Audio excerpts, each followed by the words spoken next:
Hello everyone. Today I make purple salad for dinner.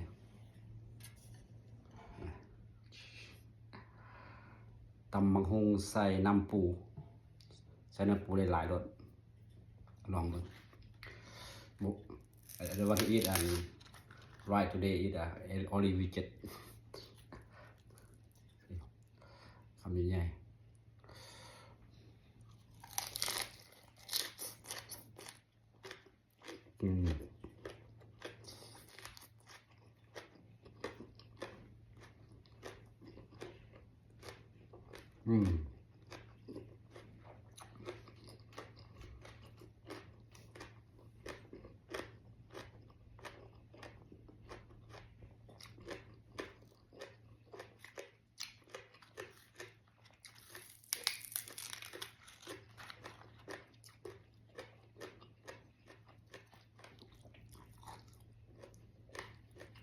ตำบักหุ่งใส่น้ำปู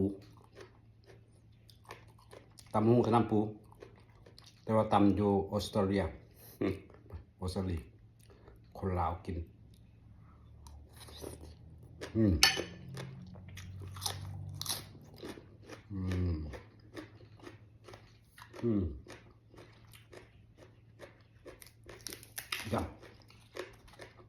ยำน้ำปูสดๆพี่น้องฝากมาให้แต่ซิดนีย์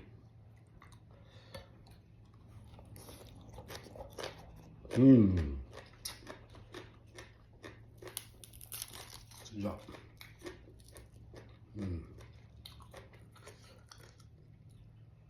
คือเป็นการลดน้ำหนักบ่กินข้าวบ่กินซีน for dinner today กินแต่ผักกับตำ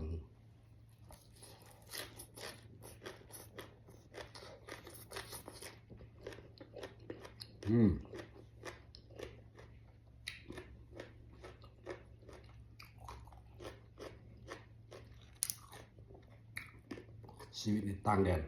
ออสเตรเลียตำหุ่งใส่น้ำปลาก็ใส่น้ำปู